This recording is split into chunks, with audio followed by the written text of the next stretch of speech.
All right. Welcome, everyone, to the All About Nothing podcast kind of daily show. I am Barrett Gruber, host of the All About Nothing podcast with Zach King. You can find me across all of social media at Barrett Gruber. With me is host of the podcast Black, White, and Blue in the South with Dr. Jamil Brooks, Mr. Bill Kimler. Follow him across all social media at Political Bill SC. How are you, Bill? I'm doing super fantastic, Mr. Barrett. Was it a good weekend? It was a phenomenal weekend, but I'm a little distracted tonight. Why are we distracted? I want to just tell you the commitment that I have to this show right here, the All About Nothing kind of daily show. It's not even that. It's twice a week. Is it even count as kind of daily? No. It's semi-daily. Bi-daily. Nope. No, it's Monday, Wednesday daily. That's all we got. And sometimes it's not even that when you forget to show up for a show, but we won't cover that ground again. Okay. Tonight, I am missing a blacked out Monday night football game between the Eagles and Packers. Do you have YouTube as well? I do have YouTube TV, and I am forced into the dark recesses of the internet to catch my game because this is the only reason I have YouTube TV. I watch nothing else on that thing except Philadelphia Eagles football. Maybe some other football if it's on, but can I just tell you that this is the one national negotiation that I am the most concerned about right now. Yeah, getting YouTube TV and ABC Disney to come together and figure out how to make this work. Well, this is absolute bullshit because I'm paying Google to negotiate this. Yeah. And I'll tell you what, advertisers are paying Disney for their shit to be shown on national television. Yeah. Both sides are not living up to their end of the bargains to those who have paid money for their services. Yeah. So they need to figure this out and get the stuff back on the air. Yeah. No. Before I realize maybe I don't need YouTube TV or Disney all that much. No, you're absolutely. I think you're absolutely correct. I think it's absurd that we are still dealing with basically what is just utter just bullshit nonsense. I mean, because ultimately it doesn't matter what YouTube TV and Disney and ABC negotiate and come up with on their new contract. They're just going to pass the cost on to us, right? So yeah, what difference does it make? I don't get it. Yeah, but anyhow, I don't know what agenda you have for today, but we can talk about this past weekend, the whole show. Okay. I want to start with your episode of the All About Nothing podcast with that the murder mystery gals, and I forget their name and their show, but you did a crossover that got released last week or this week. We released today, right? Jen and Cam with the Our True Crimes podcast. Yeah. Amazing episode. I was riveted. This was somebody who got murdered that you actually knew peripherally, like you weren't best friends with this individual, but the fact that you've met this person and your wife was a student of this lady, right? Yeah, ex-wife. Yeah, yeah. This was an entire murder mystery episode about that individual. It was riveting. Yeah, it still shocks me that of all the people that you would think would potentially have that sort of thing happen to them, Jennifer Wilson was not one of them. Like, yeah. She was extremely intelligent. She was very well liked by a Rhodes Scholar. Yeah, that's a huge deal. She brought in more than $600 million in grants to the University of South Carolina. I think it was 600,000. Was it 600 million? You're right. I don't know. It was 600,000. Yeah. let's not give her like over $500 million worth of credit there. I mean, but still, lovely lady. It's a considerable amount of money. And of course. She was tenured after only 5 years at the university. I mean, that's an accomplishment. But I tell you, the whole episode made me mad. Like I was getting angrier and angrier as time went on about the guy who practically got away with it, and just the bullshit justice system that just shrugged their shoulders and looked away. They if you listen to their podcast, there is an underlying theme to what seems like, I called it, law enforcement neglect in actually adjudicating these cases. And we even mentioned the idea that maybe in some cases some people might see vigilantism as a source of finding that justice, right? Oh, that story of that lady's ex-boyfriend during the trial lunging after the murderer and then spending the night in jail for contempt of court as a result. I'd be like, yeah, that would have been me. Yeah. And I wouldn't have missed. No bailiff would have gotten in my way, right? I would have found the angle and did the deed. hats off to you. That was one of your finest episodes. Hats honestly, off. I think that's one of the things like you have children and I have children, and what lengths would I go to? We don't have children together, just to be clear. Not yet. But what lengths would we go to protect them from potentially harm coming to them? What lengths would we go to potentially not after protection is no longer available, but to have to it's a difference between protection and vengeance, right? Yeah, so what would you do for vengeance? I don't know. Literally, I don't know what I would do. But protection, having heard stories like that of domestic violence, of stalkers, of crazy boyfriends who don't take no for an answer. I've got a grown daughter. She's already married to a wonderful man, could not be happier. But you've got younger daughters who are going to be heading into that realm. You do not let those bad signals go unnoticed. You do not shrug your shoulders and go, well, he hit her just that one time. Oh, I wouldn't. There's zero tolerance there. No. These stories like this, there's no room for doubt. See, and none. that's I think of it as a curse and as well as a blessing, is that my powers of observation, if I even had the hint that there was the possibility that was going to happen with someone that one of my daughters might get involved, hell, my son too. There's always the possibility that there's someone that's abusive. That doesn't have to just be a man to female. Females can be abusive too. But the lengths that I would go to protect them, I'm not going to kill somebody, but I sure enough might maim them. And I might have had a history of a sack party or two in my past that, we're well outside a sack party. What's that? A sack party. Well, what I've heard. What sacks are you talking about here? I mean, I've got a visual in my head that is not pleasant. What I have heard is, let's say, in the dark, someone's leaving their car to go to their house. A sack potentially gets thrown over them, and they are, let's just say, attention is given to specific parts of their body that may leave them unable to make it back to their house or to their car. Is this like that scene from Full Metal Jacket where they take Gomer Pyle, they kind of force him down in the bed, and they just take turns slamming him in the gut with sacks full of soap, right, to get him to straighten up?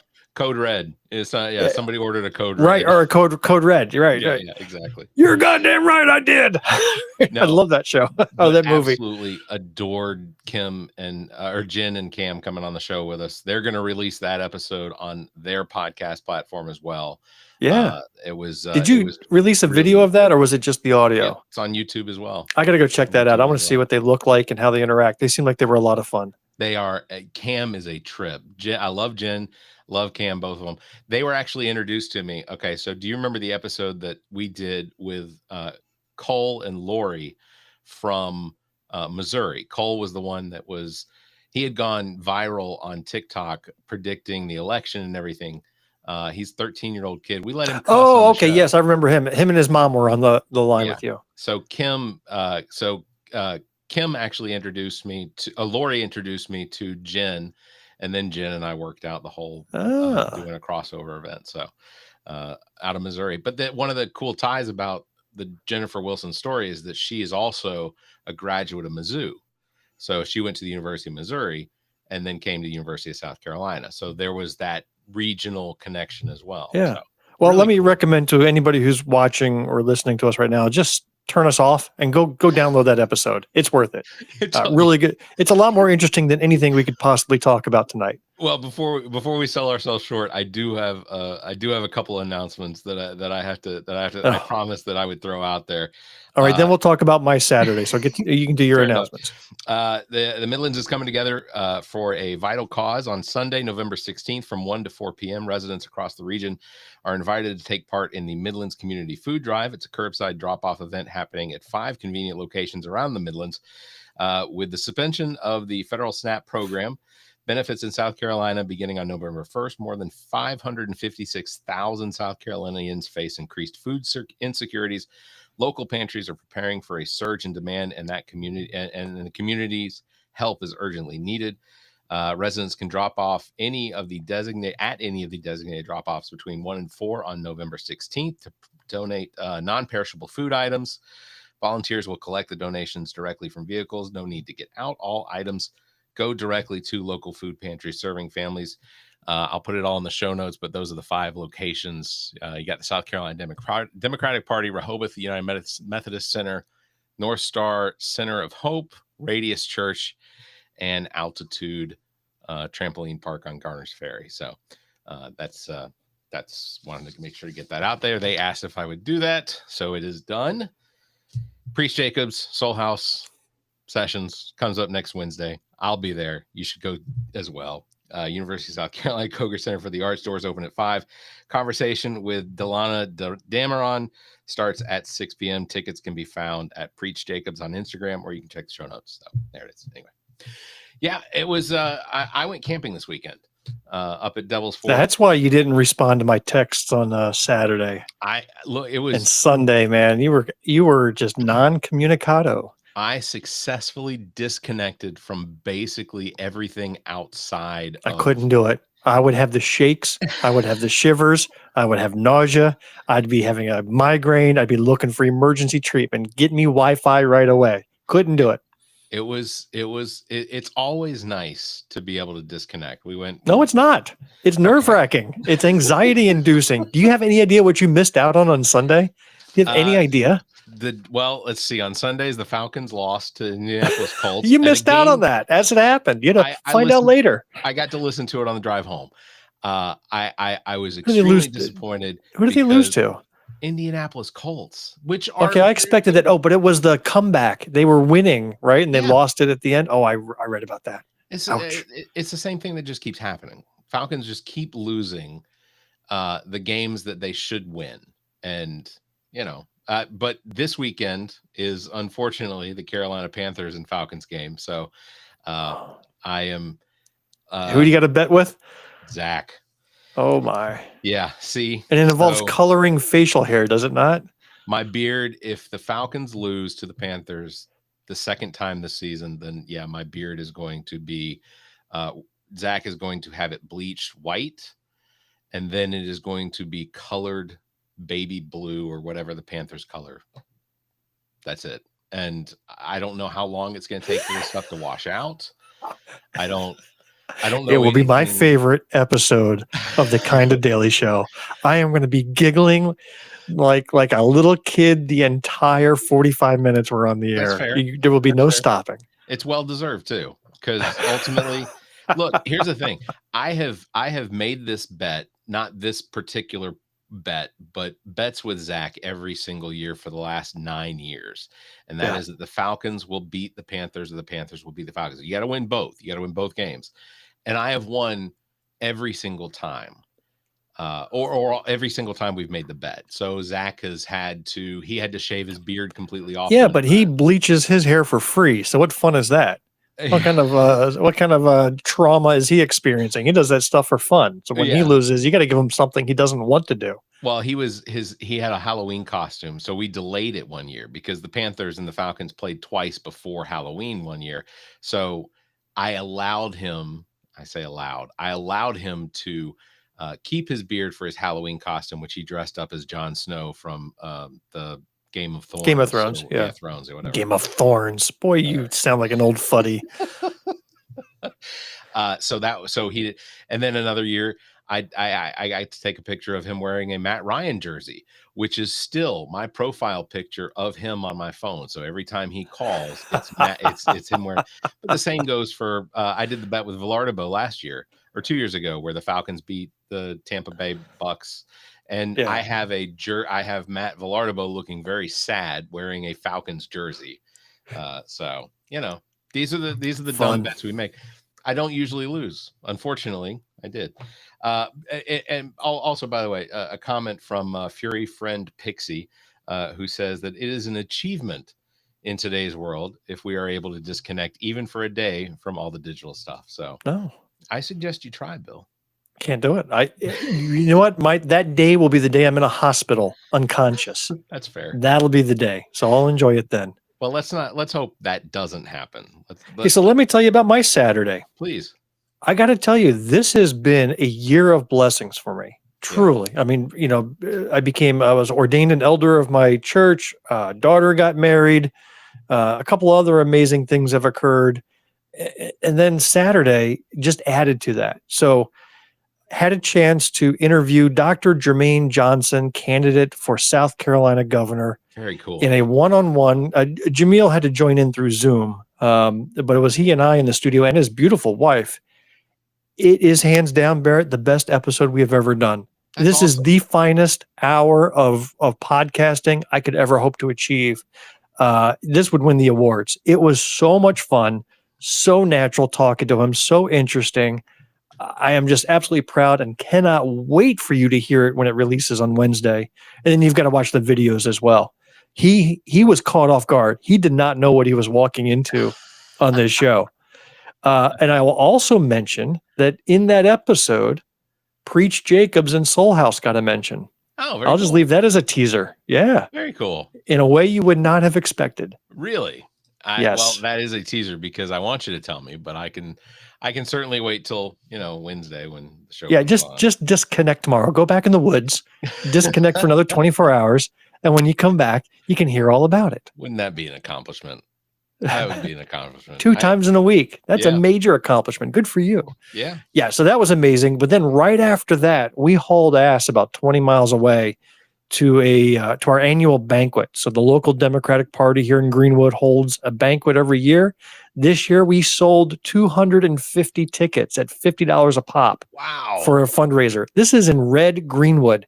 250 packed an auditorium, served meals, had speakers, and we had Sylvia Wright, who's running for superintendent of education, but the keynote speaker was Dr. Jermaine Johnson.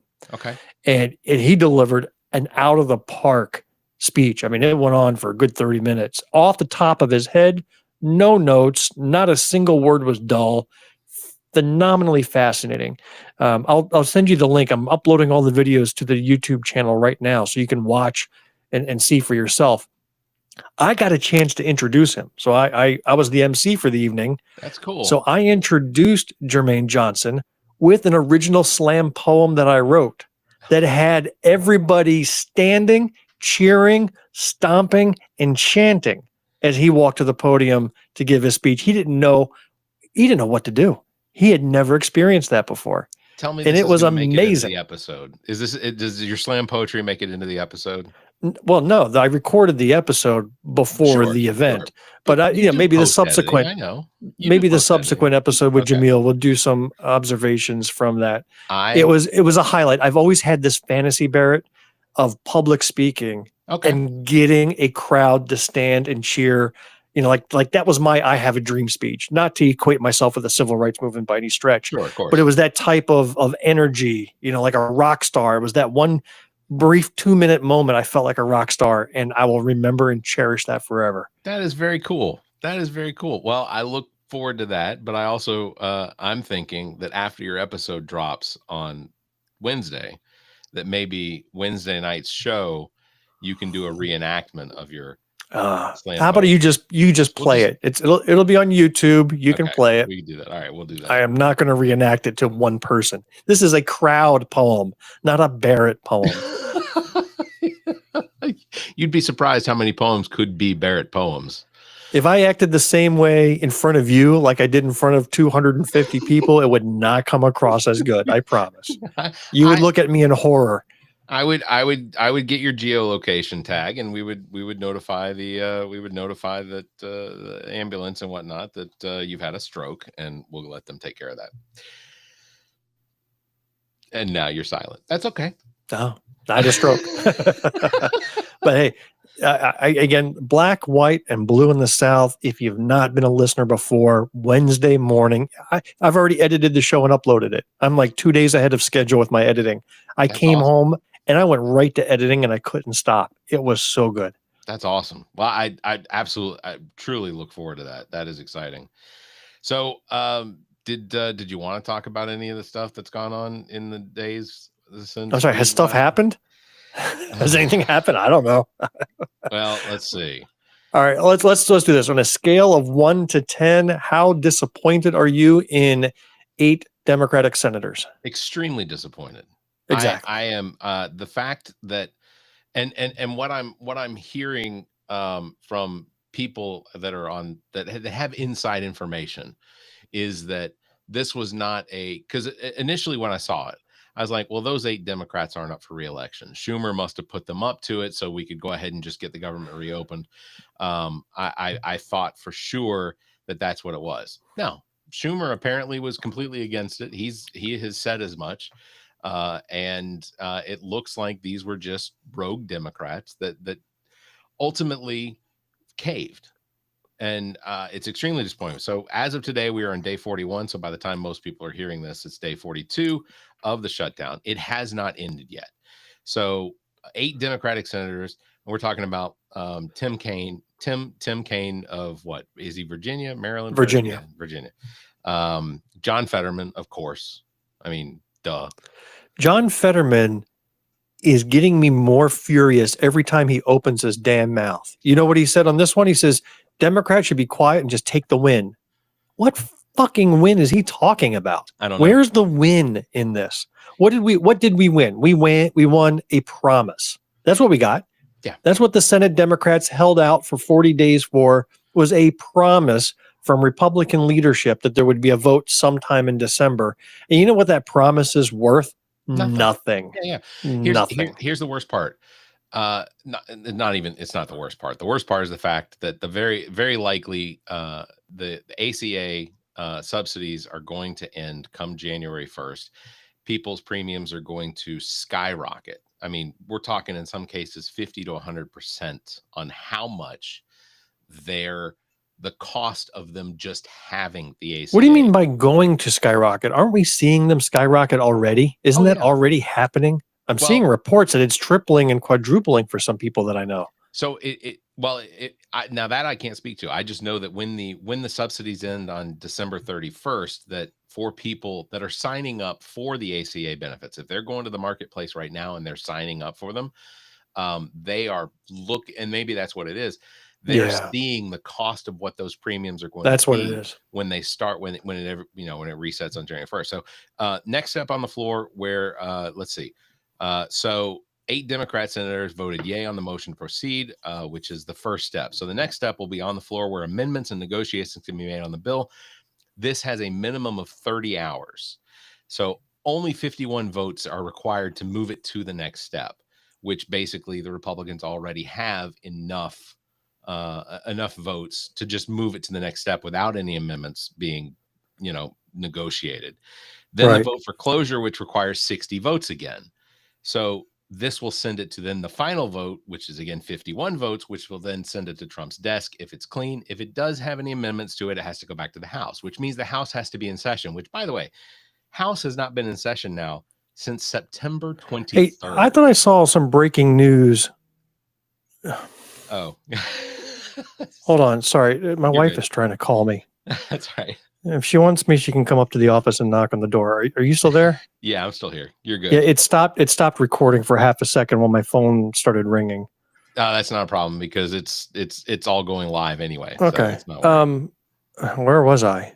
So yeah. Didn't I see some breaking news earlier that Mike Johnson has agreed to seat that one House representative from Arizona? Yep, I did see that. In fact, I think I wrote that down somewhere. Maybe I didn't, but yeah. So essentially, yes, she is. He is supposed to seat her. They are supposed to. Supposedly, the House is going to open back up. She will be the 218th signature on the petition.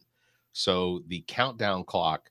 So there, and it doesn't mean anything's conspiratorial or anything, but the countdown clock on the Epstein files, as far as all of the testimony from grand jury victims and things like that, the likelihood is that is probably going to wind up getting released.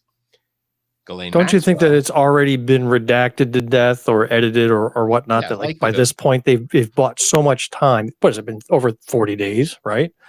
Of time before she was been seated, since she was duly elected. Yeah. They can just release it and it'll be all edited and we won't see anything of it anyway.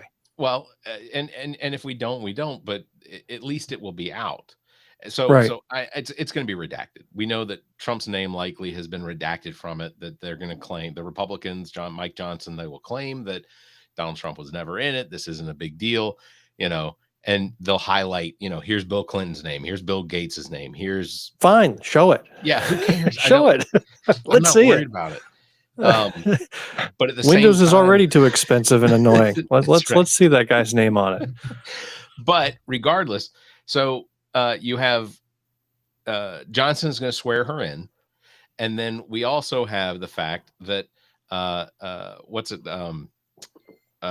Ghislaine Maxwell is now publicly asking for Donald Trump to commute her sentence. So you have these two things taking place at the same time. You brought up something. I saw a comment in one of those Facebook posts where somebody confused two different things. Somebody confused the victims who stood on the steps right there in DC and said that they were victims and they said they had details and all that, right? Yeah. With Ghislaine Maxwell, who said, I didn't see anything. This person said the victim stood on the steps and said they didn't see Trump do anything. Like they just took those two things, blended them together, and came up with the exact opposite story to tell. Yeah. And I didn't even bother replying to it because what are you going to do? Correct somebody? And they're going to go like, okay. It is just insane. I was accused. So I don't remember what it was that I posted on my stories on Facebook or whatever. But when I see videos that I think are, I don't know, interesting or whatever, I will throw them up on your story thing, and it comes up and people can click on it or tab on it or whatever and watch it.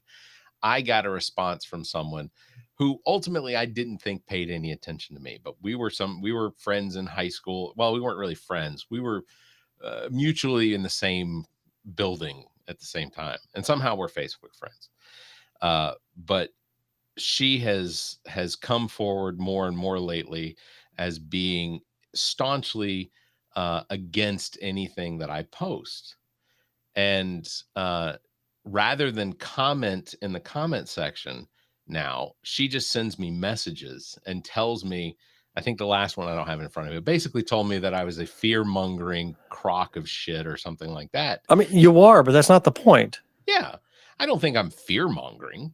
Oh, you are. I'm afraid every time I get on the air with you. You send me out of here kind of shaking in my boots. Fair enough. Hey, I've got a similar story. It's even sadder. I'm a living kidney donor. Right. I donated a kidney to save a woman's life 3 years ago now. Yeah. That woman turned out, and I don't know if she became or always was, turned out to be ultra MAGA. And on my Facebook page, she started commenting here and there with incorrect information. Then she started messaging me directly to explain why tariffs are good. I was like, I don't want to hear from you. But what broke the camel's back was one of my friends from high school had commented under one of my posts that she has fear for her sons who are adopted from Guatemala. So they're South American looking. She says, I'm nervous for my sons. They're college age. She was kind of scared about ICE pulling them over, detaining them without due process, like is happening all over the nation. And my recipient of my kidney came on and laughed at her comment and told her she was just fear-mongering, using that exact same phrase. And at that point I said, listen, you just came on and told a mama not to be scared for her kids, and you laughed at her. Says, I can't have any relationship with you, and I had to terminate it. So now we don't speak to each other or know anything about her, and she's walking around with my body part. And it's just like, I don't begrudge saving a life. I mean, that part I don't begrudge, but I'm just, it's like, it's a bummer that I couldn't have had a decent relationship with this individual, and this person just turned sour. It wasn't a political opinion. This was a personal opinion. Yeah. And the person was just a jerk. Well, let me ask you then, in that situation, so because can I get my kidney back? I've asked. Yes. Oh, yeah. I've sought through the hospital. Can I, take backers here? And they said, no takey backies. They said that's not allowed. Well, so, but let me ask. So, because I'm not the type of person that will close off that relationship on Facebook, because I just don't care that much. Like well, when they start, if I came on and started insulting your mother, right, on your feed, you would cut it off. It depends. Are they funny insults? Is it? Sorry, Mom. No, but I mean, like, but I I think it's want, when she crossed the line and started insulting a friend, yeah, that's when I said, yeah, you're beyond commenting on my opinion.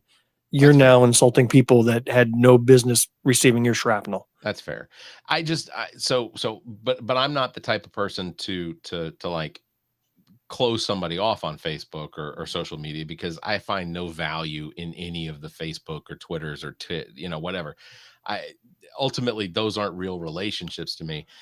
But but in a discussion with another friend, a mutual friend outside of that, she and I have talked about it, and she's like, I really feel like I need to block that individual, because the one that commented to me in a message is the same person that completely blows up on anything she posts. So Right. like, but neither one of us has crossed that line to say we're just gonna disconnect from them. We're gonna block them or whatever.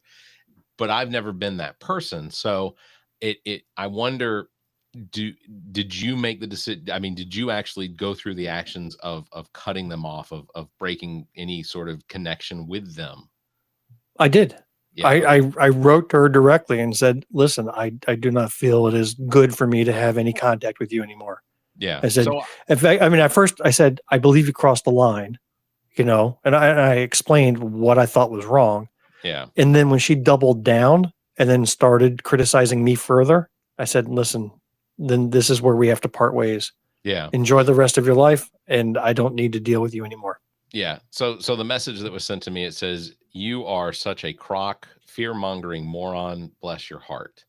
So, and I didn't see this. It came to me last Thursday. I didn't respond to it because I was camping and I didn't see it. So, I responded to her today after I saw it. I said, "I'm sorry that I have upset you so much that insulting my intelligence is your reaction. If it's better for you, why don't we just disconnect and go our separate ways? Like, we Hey, don't what was have that any big relationship." rambling you sent me earlier today? That long diatribe that had me cracking up. That was I mean, something somebody I don't that was some remember. William Faulkner like stream of consciousness, no punctuation, just a bunch of words pouring out of their mouth diatribe. Yeah, That and was something spectacular.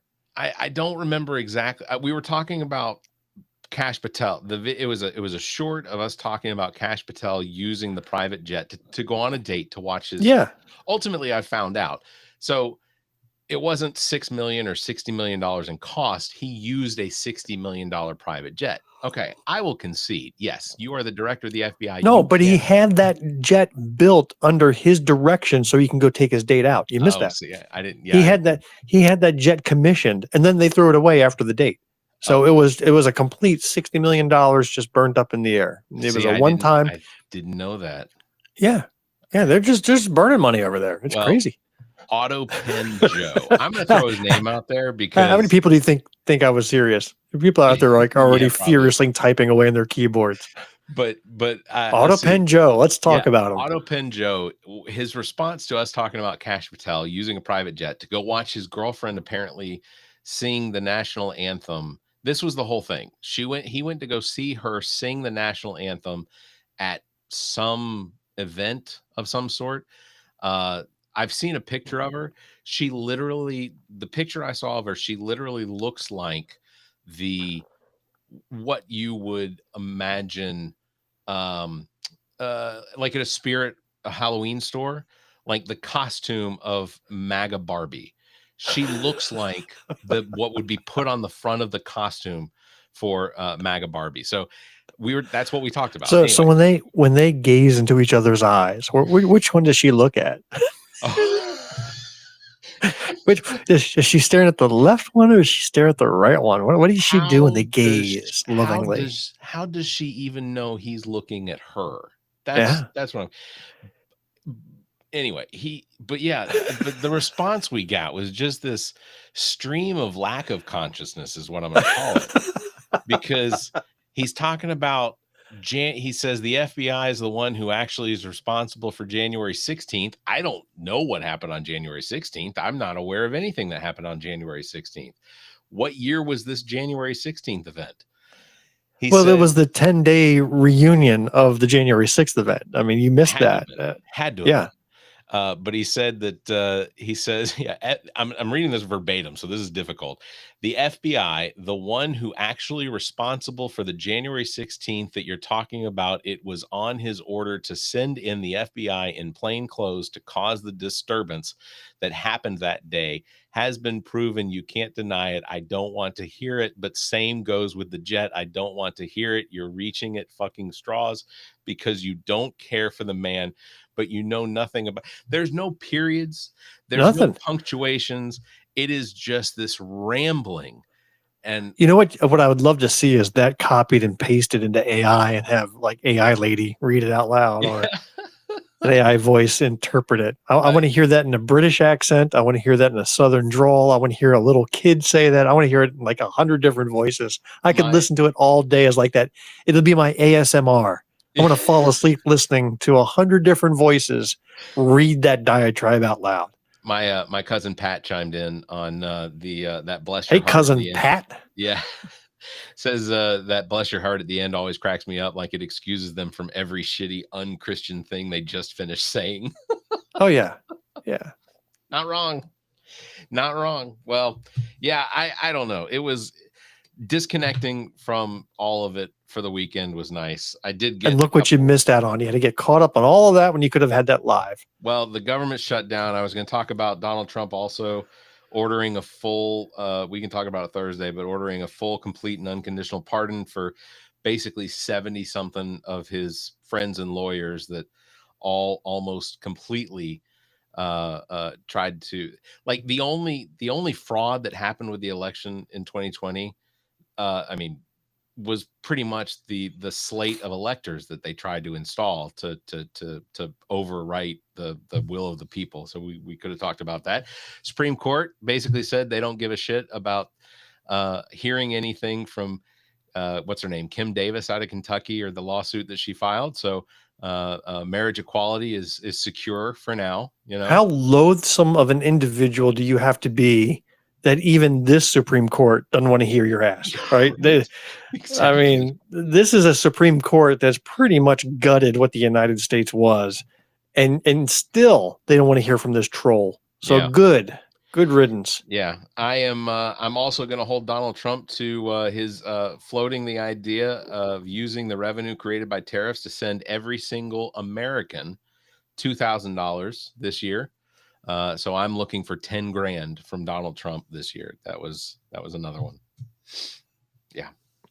Ridiculous. And so many people got online and immediately said, see, we told you God loved Donald Trump. And then 6 months later, when those checks never appear, they've completely forgotten about that. They forgot about their Doge refunds. They forgot about their tariff bonuses. They've forgotten about all of this stuff. Now, forget it. The reality is that Donald Trump is sitting at about 34% to 37% approval rating. He has a strong disapproval of, according to the Quinnipiac, of, I want to say it was like 49% strong disapproval. He has a 54% disapproval rating. Like his numbers continue to drop. Like they said, it dropped 13 points in the last month and a half. Oh, that $2,000 a person was already spent in Mar-a-Lago with 1920s clappers dancing in martini bowls, oversized martini drinks, for this luxury party that he threw. Forget about it. Yeah. We are living in the dumbest timeline, like I always say. Yeah. Well, on that bombshell, we should probably wrap it up. But we'll come back on Thursday, and hell of an episode, Barrett. Good job. Yeah. Seems like you're looking at more comments. Read them to me. Yeah. Freckle Face 1981 says we're still waiting for our checks from Soros. So I can concur. Yeah, get in line. I want those checks first. I am more angry at George Soros right now than almost anybody else because damn it, I've not gotten my check. It's extremely disappointing. So I am not showing up to any more protests until I get my checks. You know what? I'm gonna show up to protests, and I'm gonna have a very small pen that says "disappointed in Soros." I'm gonna make sure I include that. We had No Kings protest here in Greenwood recently. As they did all over the state. And even for like the 150 that showed up here, there were posts online that they saw buses at the local restaurant. Or no, it was at the library. Somebody said, I saw their buses at the library. It's like, why would you get online and just utter complete bullshit like that? Right. Yeah. Why? attention. Like they're not getting enough attention. And you know what? And then next episode I absolutely want to talk about having to do holiday get-togethers with family members that are. Well, listen, Wednesday, I'm planning on disconnecting from the internet entirely all day. So I may be here, maybe not. We'll see what, if you're in a tree somewhere in the woods where I'll be staying, we can talk. But otherwise, we'll do it. I'm going to be disconnected. All right. Yeah. I don't blame you. All right. Well, big thanks to everybody for watching. Thanks for listening. Don't forget, you can follow Bill at Political Bill SC and myself at Barrett Gruber. Thanks for liking and hitting that bell. And if you can, give us a 5-star review wherever you're listening and leave a comment. Until next time, you all stay safe, be kind, and keep your hands to yourself.